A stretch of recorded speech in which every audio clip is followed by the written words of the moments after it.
on the maintenance of associated conditions. Treatment of cerebral palsy focuses on preventing the damage in the brain from prohibiting healthy development at other levels. The brain, up to about the age of 8, is said to be not concrete in its development. It has the ability to reorganize and reroute many signal paths that may have been affected by the initial traumas. The earlier it is helped in doing so, the more successful it will be. There are many prominent figures who have suffered from this disability but still achieved distinction in life. Perhaps the most celebrated amongst them was Emperor Claudius of Rome. We also have Stephen Hopkins, one of the signatories to the US Declaration of Independence, Abbey Kuran, the American beauty queen, and Josh Blue, a member of the US Paralympics soccer team.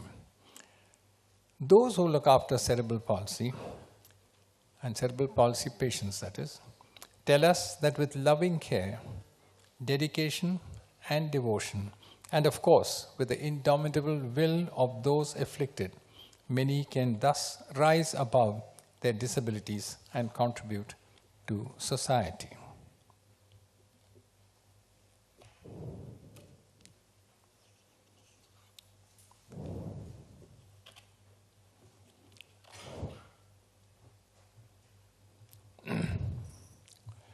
One might ask, or will ask I might say, how did I come to be associated with Mr. Gautam Mitra and the setting up of the foundation?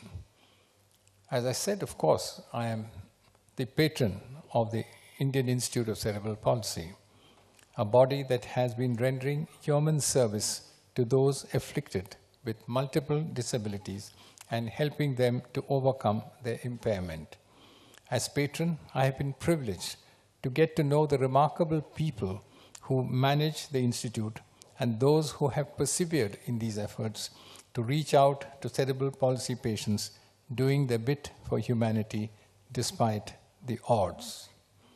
Nevertheless, it was in very different circumstances that I became involved with Mr. Gautam Mitra's efforts.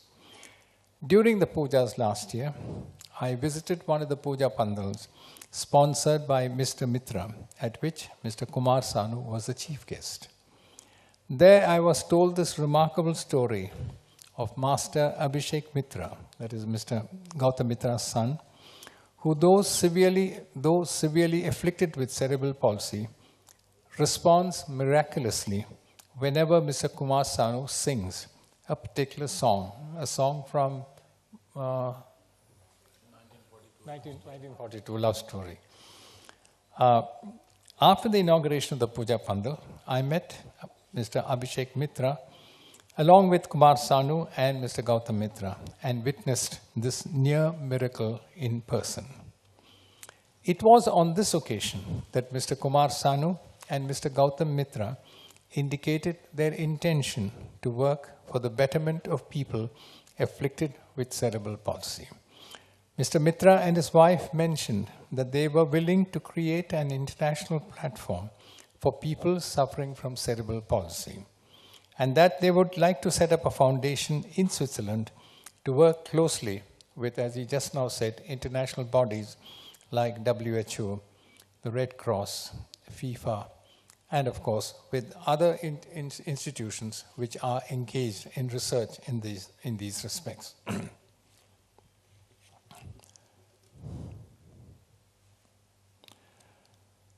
It was subsequent to this that Mr. Gautam Mitra and Mr. Kumar Sanu showed me their concept note, as also the Foundation's mission statement, 11-point mission statement. This states that the Foundation hopes to take advantage of advanced medical research conducted in Switzerland and other European countries in fields such as music therapy, hydrotherapy, physiotherapy, etc., to be able to help patients suffering from cerebral palsy overcome their disabilities. Their ambition is to network with institutions across the globe to ensure a coordinated exchange of thoughts, ideas, and best practices for the mutual benefit of all patients of cerebral palsy.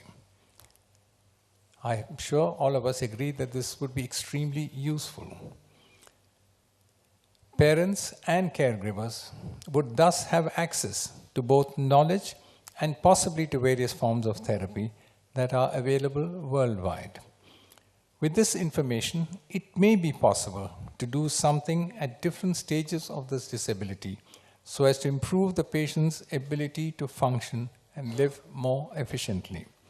The earlier the treatment begins, the better the chance children have of overcoming developmental disabilities.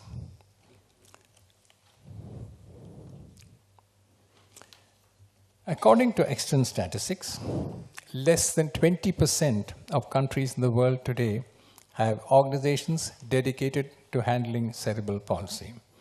The task that this foundation has undertaken is therefore very vital. It is intended to both create awareness and also push nations to set up more organizations and help cerebral palsy patients in any possible way that they can. There is a huge opportunity that exists, and I commend the efforts of the foundation to work in this area and to be pioneers in this noble cause. Mr. Gautam Mitra and his wife, as also Mr. Kumar Sano, belong to that rare band of people who are willing to give a great deal of their time and effort in making conditions better for all those affected by problems such as cerebral palsy. But they do not limit their efforts only to their family members so affected.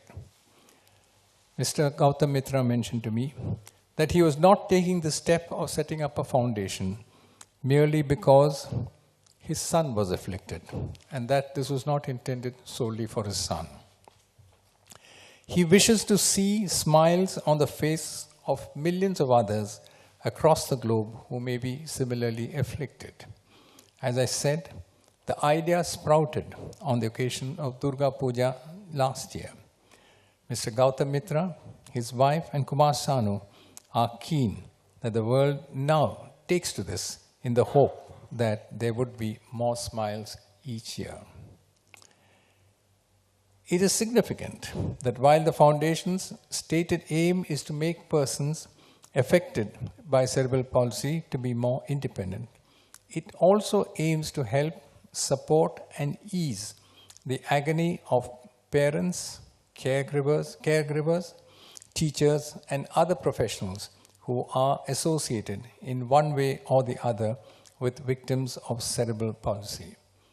I see this as an answer to my personal or private prayer, for I have seen with my eyes how difficult it is for parents and others who look after these children to suffer in silence, to suffer alone and not have the support of others.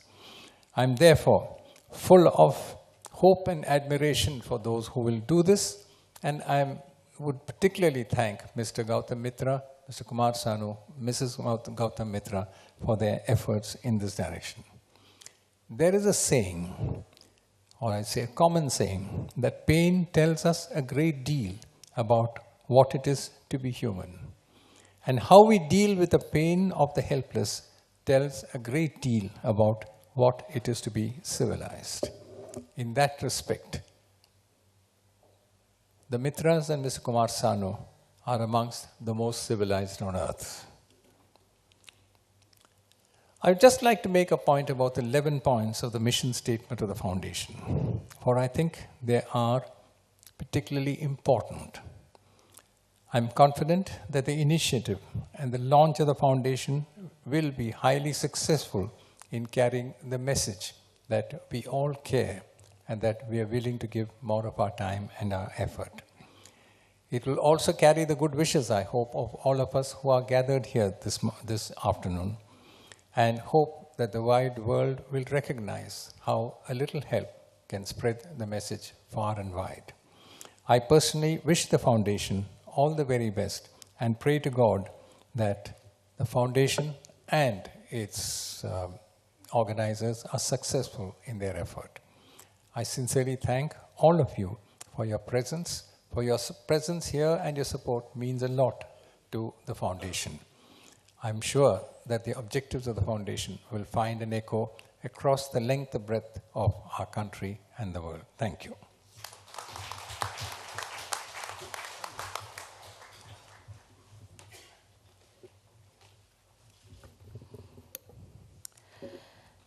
As we express our sincere gratitude to His Excellency Sri M.K. Narayanan for those kind words and his absolutely inspiring message, may I now have the honor of inviting our Honorable Member of Parliament, Sri Shruti Bandyopadhyay, to address the gathering.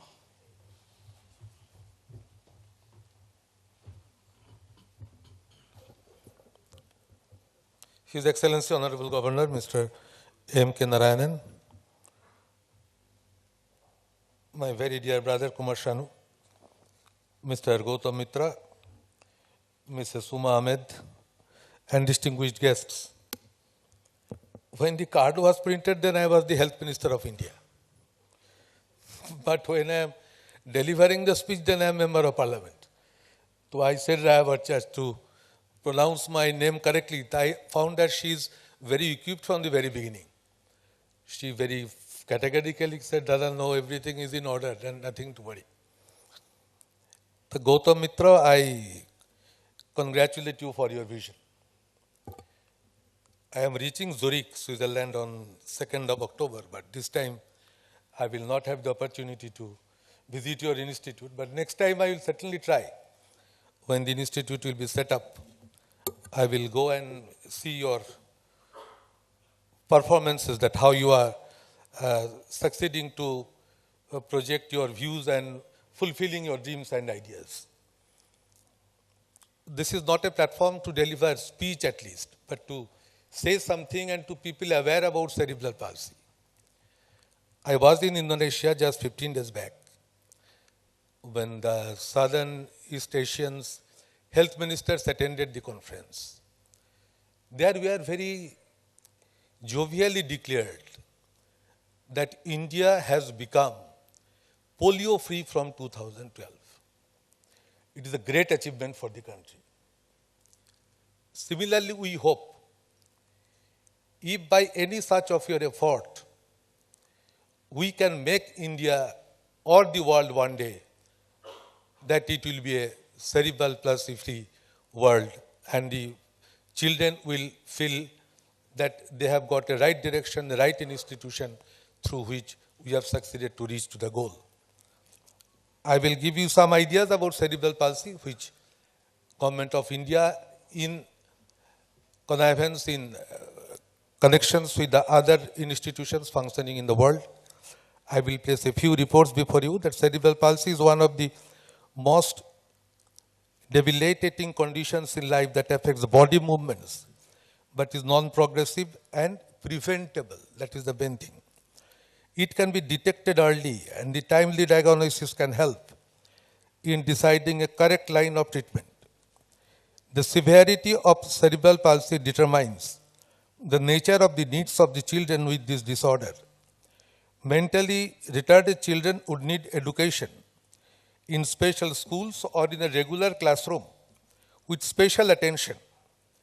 The children with learning disabilities may have problems with comprehending, speaking, writing, or reasoning. Some of them may be hyperactive, inattentive, impulsive by nature. To help such children, it is necessary to focus on their strengths and talk slowly and clearly. Flexibility in schedules and providing opportunities in a supportive ambience help to increase their sense of self-esteem. External motivation and infinite patience go a long way in helping these children help themselves. What they need are moral boosters that make them shed their diffidences.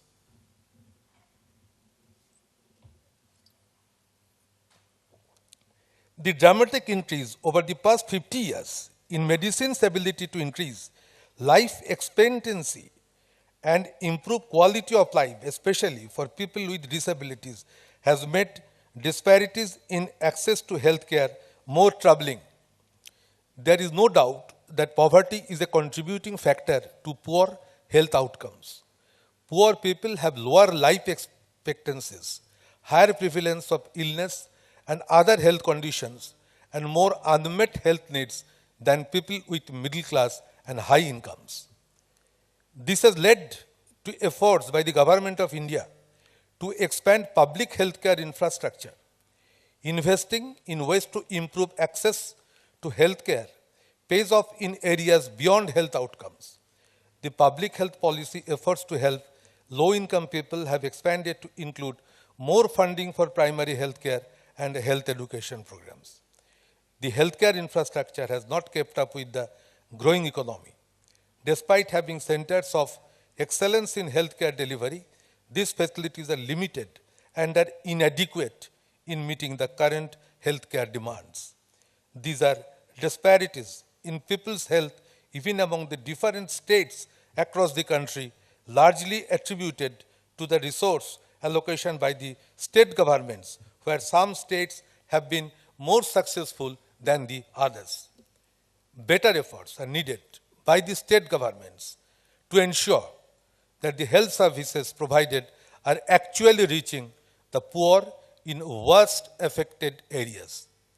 Keeping this in mind, National Rural Health Mission, that is NRHM, was launched by Honorable Prime Minister of this country on 12th April 2005. The plan of action includes increased public expenditure on health, reducing regional imbalances in health, pooling resources, optimization of health manpower, community participation and ownership, and operationalizing community health centers and functional